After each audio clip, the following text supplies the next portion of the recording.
Guys हमारा lecture 12 है और इसमें हम डिक्शनरीज और डाटा को स्ट्रक्चर करने के हवाले से स्टडी करेंगे। अच्छा, जस्ट लाइक लिस्ट, ठीक है। आपकी जो डिक्शनरी की डाटा टाइप है इस ये भी म्यूटेबल होती है पहली चीज़। और इसकी डिक्लेरेशन कहाँ से होगी? ये जो करली ब्रेसेस है ना, इसके अंदर आप जो लिखेंगे तो वो यानी ये करली ब्रेसेस से पता चलेगा कि ये जो है ना आपकी जो है ना डिक्शनरी है। ठीक हो गया जी। अब इसमें फिर दो चीज़ें हैं। अब एक आपका ये देखें, एक पोर्शन ये है, एक पोर्शन ये है और एक पोर्शन ये है। यानी ये तीन पोर्शंस बन रहे हैं इस डिक्शनरी के, पोर्शन 1, पोर्शन 2 और पोर्शन 3। इसमें क्या होता है, एक ये जो पहली चीज़ है ना, इसको हम कहते हैं की। इसी तरह यहाँ पर कलर क्या है, की है, और यहाँ पर डिस्पोजिशन क्या है, की है। इन सब का नाम क्या है, की। ये कीज़ हैं, ठीक है। यानी जिस तरह आपके लिस्ट में इंडेक्सेस होते थे, इसी तरह यहाँ पर क्या हैं, आपकी कीज़ हैं। ये कीज़ हैं और ये क्या हैं, ये वैल्यूज़ हैं। ये फैट वैल्यू है और ये कलर की के आगे जो वैल्यू है वो ग्रे है। डिस्पोजिशन की के आगे वैल्यू क्या है, लाउड है। अब आप अपने अगर ये देखें फॉर एग्जांपल, इसी को मैंने जाकर पाइथन के अंदर ये इस कोड को लिखा है और जब मैं माई कैट को टाइप करता हूँ तो ये देखिए ये सारा प्रिंटेड आ जाता है। अब फॉर एग्जांपल इसमें से स्पेसिफिकली मैं करता हूँ माई कैट आगे। लिस्ट में क्या होता था, फॉर एग्जांपल आपने दूसरी वैल्यू को एक्सेस करना होता था तो आप क्या करते थे, माई कैट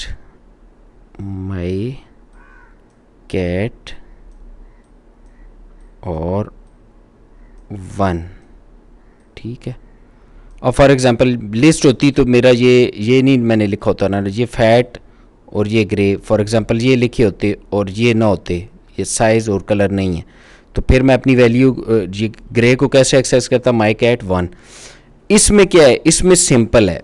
इसमें आपने क्या करना है कि ये जो कीज़ साथ दी हुई हैं ना, उसको आप डायरेक्टली पास कर देंगे तो आपकी आगे वैल्यू प्रिंटेड आ जाएगी। अब जैसे देखें माई कैट आगे कलर किया तो आउटपुट में क्या है, ग्रे। इसी तरह अगर मैं माई कैट साइज़ करूँगा तो फैट आएगा, माई कैट डिस्पोजिशन करूँगा तो लाउड आएगा। बात समझें?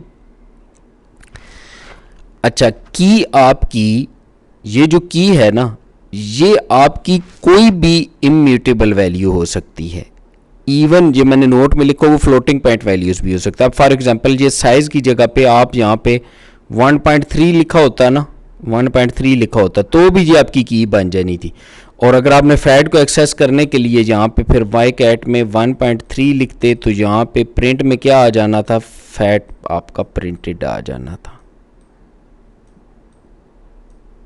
ठीक है जी। अब अच्छा, डिक्शनरीज और लिस्ट में थोड़ा सा फ़र्क भी कुछ तो मैंने आपको पीछे बता दिए है। एक और बहुत बड़ा फ़र्क है जो आपको समझ आना चाहिए। अब देखिए फॉर एग्जांपल ये मेरी एक लिस्ट है, इसमें ये 3 मैंने स्ट्रिंग्स पास की हुई हैं और एक ये मेरी लिस्ट है बैकन की जिसके अंदर मैंने ये 3 स्ट्रिंग्स पास की। अब ये देखें, इसमें भी मूव्स है, इसमें भी मूव्स है, इसमें भी डॉग्स है, इसमें भी डॉग्स है, इसमें भी कैट्स है, इसमें भी कैट्स। देखने में ये सेम है, बिल्कुल ऑर्डर चेंज है। यानी इसमें डॉग्स दूसरी लोकेशन पर है, इसमें फर्स्ट पर है, इसमें जस्ट लोकेशन चेंज है। लेकिन जब मैं spam is equal to bacon करता हूँ तो आंसर में देखें मुझे फॉल्स मिलता है। तो लिस्ट में हमें पता चला कि लिस्ट में क्या होती है, लिस्ट ऑर्डर्ड जो है ना, ऑर्डर्ड होती है। यानी उसको ऑर्डर उसमें काउंट करता है, ठीक है ना। ऑर्डर इसमें ऑर्डर जिसमें आपने लिखा हो वो मैटर करता है, बट जो डिक्शनरीज होती हैं इसमें ऑर्डर मैटर नहीं करता। अब ये देखें यहाँ पर ये दोनों आपस में, यानी ये देखें इसकी लोकेशन चेंज है, यानी यहाँ पर सीपीजीज यहाँ पर जाकर आता है, इसमें पहले लिख दी है। यानी इनमें ये है सेम है, यानी इसमें भी नेम है, ये देखें इसमें भी नेम है, इसमें भी नेम है, इसमें भी 8 है, इसमें भी 8 है, यानी चीज़ें वही हैं बट ऑर्डर चेंज है। इसको जब मैं चेक करता हूँ नेक्स्ट इक्वल टू हैम तो ये देखें यहाँ पर ट्रू आता है, तो इसका मतलब क्या है, ये इक्वल हैं। अब एक प्रैक्टिकल एग्जांपल भी देख लेते हैं, ठीक है। प्रैक्टिकल एग्जांपल से अंडरस्टैंडिंग आपकी बेहतर होगी, ठीक है। फ़र्ज़ करें मेरे बहुत सारे दोस्त हैं और थाउजेंड्स ऑफ मेरे फ्रेंड्स हैं। अब मैं चाहता हूँ कि जी उन सारे जो फ्रेंड्स हैं उनको सेव करवाऊँ ना। तो मैं अब क्या करता हूँ कि अब एक तो क्या चीज़ हो जाएगी, एक तो मेरा फ्रेंड नेम हो जाएगा और एक उसकी बर्थडे हो जाएगी, ठीक है। तो अब मैं सिंपली क्या करने लगा हूँ कि उसको स्टोर करवाने लगा हूँ। अब ये देखें उसके लिए मैंने क्या किया है कि मैंने एक बी डेज़ के नाम से एक एम्प्टी यानी खाली मैंने क्या की है, एक डिक्शनरी क्रिएट की है यहाँ पर। उसके बाद मैंने एक लूप चलाया है। अब ये जहाँ तक ऑलवेज़ ट्रू रहेगा, अंदर आया enter name of your friend, तो अब देखें मैंने अली एंटर किया है। अब नेम में क्या आ गया है, इस नेम के अंदर मैंने इनपुट की है, जो मैंने एंटर किया अली, वो यहाँ पर अली इस नेम में सेव हो गया। अब मैंने इफ़ की कंडीशन लगाई है कि अगर ये नेम जो है एम्प्टी नहीं है, ठीक है, और ये एम्प्टी नहीं है ना, देखें अली है, तो क्या प्रिंट करे, एंटर बर्थडे। तो अपने उस दोस्त की बर्थडे जो है ना, वो उसकी डेट जो है ना, वो उसके लिए पूछे। तो बर्थडे को भी मैंने इनपुट लेकर बर्थडे के वेरिएबल में स्टोर करवा दिया। और अब आगे चेक करें, मैंने बी डेज़ यानी ये इस लिस्ट में बी डेज़ आगे नेम को पास किया है, ठीक है, इज इक्वल टू बर्थडे कर दिया है। ये इज इक्वल टू नहीं है बेसिकली, तो ये असाइनमेंट है ना। तो उससे क्या होगा कि ये उसके अंदर जाकर स्टोरेज बन जाएगी, ठीक है ना, स्टोर होती जाएंगी बारी बारी। अब देखें फॉर एग्जांपल अली, उसकी मैंने बर्थडे एंटर की 1 मार्च, शायद उसकी मैंने बर्थडे एंटर की 2 अगस्त, कामरान उसकी मैंने बर्थडे एंटर की 3 अगस्त। वैसे तो वो कोई 1986 और वो मुझे करनी चाहिए थी 1986, ठीक है, लेकिन वो मैंने नहीं की, ये जस्ट रफ अंडरस्टैंडिंग के लिए दी है। वरना तो यहाँ ये चेक भी लगना चाहिए था कि बर्थडे प्रॉपर फॉर्मेट में, डेट का जो फॉर्मेट होता है ना उसके अंदर ले, तो वो भी हम कर सकते हैं। बट यहाँ पर हमारा वो उसको समझना मकसद नहीं है, मकसद हमारा इसको समझना है, डिक्शनरी को।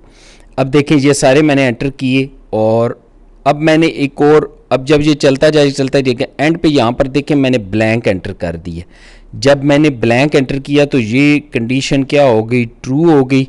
वो एल्स के ब्लॉक में गया और यहाँ पर ब्रेक है, यानी इस लूप से बाहर आ जाएगा और वहाँ पे बी डेज यानी ये प्रिंटेड आ जाएगी। तो यहाँ पर देखें चेंज जो है, वो जो चेंज है वो यहाँ पर आ गया है और ये देखें ये यहाँ पर प्रिंटेड आ गई है, सारी की सारी ये प्रिंट हो चुकी है। ठीक हो गया जी।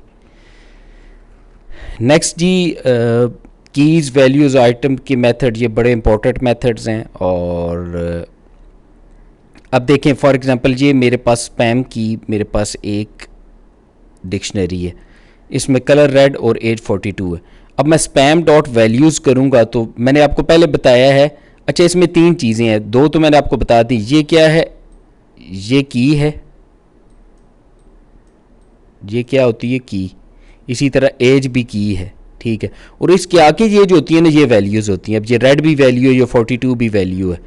और ये ओवरऑल जो होती है ना, ओवरऑल इसको कहते हैं। ओवरऑल अगर इसकी मैं बात करूँ इस पूरी डिक्शनरी की, तो ये क्या होती है, ये आइटम्स में काउंट होता है, ये आइटम्स में, ये एक आइटम है, ठीक है जी, इसमें आइटम्स। अब आपके लिए समझना आसान होगा। जब मैं स्पैम डॉट वैल्यूज़ करूँगा तो उसने क्या किए हैं, वैल्यूज़ मुझे रेड और 42 उठा के दे दिए। जब मैं स्पैम डॉट कीज़ करूँगा तो देखें उसने मुझे कलर और एज उठा के दे दी। और जब मैं स्पैम डॉट आइटम्स करूँगा तो वो पूरी की पूरी को उठा के, अब ये देखें कलर रेड और एज 42 इस पूरी को उठा कर लिया। ये आपके लिए बहुत यूज़फुल मेथड्स हैं, इनको ज़रूर समझ लें अच्छे तरीके से। ठीक हो गया जी। अच्छा जी,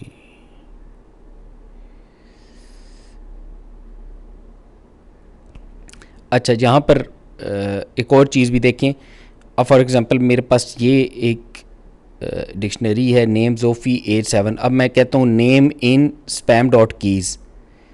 अब ये कीज़ के अंदर चेक करेंगे ना, तो कीज़ कौन कौन सी हैं, ये और ये है। इसके अंदर नेम एग्जिस्ट करता है, बिल्कुल ये देखें ये एग्जिस्ट करता है, तो ये मुझे ट्रू दे देगा। इसी तरह ये सारी कंडीशंस है। फॉर एग्जांपल देखें कलर इन स्पैम, ठीक है ना, कलर इसके अंदर मैं सिंपल अगर देता हूँ कलर इन स्पैम, तो इसके अंदर कलर है नहीं है, तो ये फॉल्स दे देगा, ठीक है। अब यहाँ पर मैं देता हूँ colour not in spam dot keys, keys के अंदर कलर नहीं है, जो कीज़ हैं इसकी, ठीक है, तो कलर वाकई नहीं है, तो ये ट्रू हो जाएगा। ठीक हो गया जी। अच्छा, अब आते हैं हम अपने गेट के मेथड की तरफ। अच्छा, ये मेथड भी बड़ा इम्पोर्टेंट है। इसमें ना सिंपल आपने एक चीज़ याद रखनी है। अब ये देखें यहाँ पर ये पिकनिक आइटम्स के नाम से एक इस वेरिएबल में ये वाली डिक्शनरी स्टोर हो रही है, ठीक है। तो अब इस डिक्शनरी में जब मैं गेट के मेथड को यूज़ करूँगा पिकनिक आइटम्स डॉट गेट, और आगे मैंने कप्स की स्ट्रिंग देकर 0 दी है, तो अब ये क्या करेगा, ये इस की को आपने जब यहाँ पर पास किया है तो ये इसके आगे की क्या करेगा, वैल्यू को उठा कर ले आएगा, ठीक है। लेकिन साथ एक और काम भी करेगा कि अगर वैल्यू वहाँ पर ना मिले तो फिर क्या करे, फिर 0 पास ऑन कर देगा। अब इस केस में 2 मिला है, तो यहाँ पर क्या प्रिंट आ गया, आई एम ब्रिंगिंग 2 कप्स। अब नीचे चेक करें, नीचे आई एम ब्रिंगिंग, इसमें क्या किया है, इसमें एग्स के अंदर आप देखें कि एग्स को जब यहाँ पे एग्स की स्ट्रिंग दी है, तो इस डिक्शनरी में तो एग्स एग्जिस्ट ही नहीं करता, तो वो क्या करेगा, 0 को यहाँ पे दे देगा, तो 0 कॉन्केटिनेट होगा, तो ये आपकी आउटपुट में आ जाएगा। तो that's why get is a very useful method. आगे जी आपका सेट डिफ़ॉल्ट, ठीक है। तो सेट डिफ़ॉल्ट का आपका जो मेथड है ये भी बड़ा यूज़फुल है। अब फॉर एग्जांपल इस कोड को देखें, अगर ये सेट डिफ़ॉल्ट का मेथड ना हो तो आप ये देखें कि आपको फॉर एग्जांपल ये मेरी एक डिक्शनरी है, इसको मैंने स्पैम में स्टोर करवाया, और मैं कहता हूँ if colour not in spam. अब अगर कलर इस स्पैम में ना हो तो spam colour is equal to black, तो इसमें क्या करे, ब्लैक इसमें कलर और ब्लैक को ऐड कर दे, ठीक है। यही काम आप सिंपल एक लाइन में करवा सकते हैं, spam dot set default colour black, ठीक है। तो फिर देखिएगा ये सिंपली क्या करेगा, यहाँ पर जब स्पैम को हमने नीचे प्रिंट करवा कर देखा तो ये देखें सिंपली इसने क्या किया है, यहाँ पर इस कलर को ब्लैक ऐड कर दिया है, ये देखें कलर ब्लैक। और एक और मज़े की चीज़ ये है कि अगर आप दोबारा इसको spam dot set default colour white करने की कोशिश करेंगे तो भी ये ब्लैक ही रहेगा, उसमें चेंज नहीं लाएगा। यानी वो उसको वाक़यातन डिफ़ॉल्ट उसको सेट कर दिया है, ये नहीं करेगा कि फिर जाके उसको चेंज करे। और ये कहाँ आपको काम आएगा ज़्यादा, रेपिटेशन में, कि अगर आपकी लिस्ट के अंदर फॉर एग्ज़ाम्पल इसको सॉरी लिस्ट कह रहा हूँ, आपकी डिक्शनरी के अंदर इसको फॉर एग्ज़ाम्पल पहले मिल गया है, ठीक है, कोई, तो आप बाद में चेंज नहीं करना चाहते, तो ये बहुत यूज़फुल होगा। अच्छा जी, नेस्टेड डिक्शनरीज़ एंड लिस्ट। अच्छा, अब इसमें भी बड़ी इम्पोर्टेंट चीज़ है। फॉर एग्ज़ाम्पल ये आपके पास एक डिक्शनरी है, ठीक है। इस डिक्शनरी के अंदर ये आपके पास पूरी की पूरी डिक्शनरी है, और ये आपकी नेस्टेड डिक्शनरी है, ठीक है। अब इसमें देखें ये आपकी क्या है, ये 3 आपकी कीज़ हैं, और ये पूरी की पूरी, ये जो पूरी की पूरी आपको नज़र आ रही है ना, ये पूरी की पूरी क्या है, एक वैल्यू है। और फिर इसके अंदर मज़ीद क्या है, ये कीज़ हैं, ये उसकी वैल्यू है, ये की है, ये उसकी वैल्यू है, ठीक है। इसी तरह इसमें भी ये की ये उसकी वैल्यू, हम से सॉरी ये की ये उसकी वैल्यू, ये की ये उसकी वैल्यू, ठीक है। अब इस कोड में हो क्या रहा है, इस फंक्शन पे बाद में आते हैं। पहले देखें print number of things being brought, ये प्रिंट होगा। फिर एप्पल्स आगे जाके इस फंक्शन को कॉल करता है, इसमें ऑल गेस्ट्स और एप्पल्स को पास किया है, यानी ऑल गेस्ट्स को पास किया तो ये पूरी की पूरी ये जो आपकी यानी ये जो वेरिएबल है इसमें ये पूरी की पूरी डिक्शनरी है, ये पास ऑन हो जाएगी यहाँ पर इस फंक्शन में, इस गेस्ट में, और आइटम की जगह पे क्या आ जाएगा, ये एप्पल्स आ जाएगा यहाँ पर। अब मैंने नंबर ब्रॉड में 0 को असाइन करवा दिया for k v and guest dot items, guests dot items. अब देखें गेस्ट्स डॉट आइटम्स लिखा है तो उसमें ही समझ जाएं कि ये पूरी की पूरी जो है ना ये शामिल हो जाएगी, ठीक है। तो के वी का मतलब क्या है, के आपको रिप्रेजेंट करेगा एलिस, बॉब और कैरल को, और जबकि वी आपकी अंदर की इन वैल्यूज़ को रिप्रेजेंट करता है। तो जब ये लूप चलता हुआ आएगा तो नंबर ब्रॉड पहले 0 था, यहाँ पर 0 plus v dot get, get का आपका क्या करता था फंक्शन मेथड, गेट के मेथड से आप क्या करते थे, ठीक है, कि ये आपका एप्पल्स जो है यहाँ पर एप्पल्स आपका पास ऑन होगा, यहाँ पे एप्पल्स जो पास ऑन होकर आया था ना ये इससे, ये एप्पल्स इसको वो मैच करेगा इसमें। अब इस पूरे में देखेगा इसकी वैल्यू आगे 5 है तो 5 को पास ऑन कर देगा, अगर 5 उसको कुछ नहीं मिलता तो वो 0 पास ऑन कर देगा, 5 प्लस 0 तो नंबर ब्रॉड में 5 आ जाएगा। नेक्स्ट लूप चलेगा, फिर इसमें चेक करेगा, इसमें उसको 2 मिल जाएगा यहाँ पर, तो 5 प्लस 2 क्या आ जाएगा 7, तो रिटर्न क्या हो जाएगा 7, ठीक है। तो एप्पल्स में क्या प्रिंटेड आ गया है 7। इसी तरह कप्स, केक्स, एम सैंडविच और एप्पल पाइज में चलेगा और इन सबको भी प्रिंट करवा देगा। चैनल को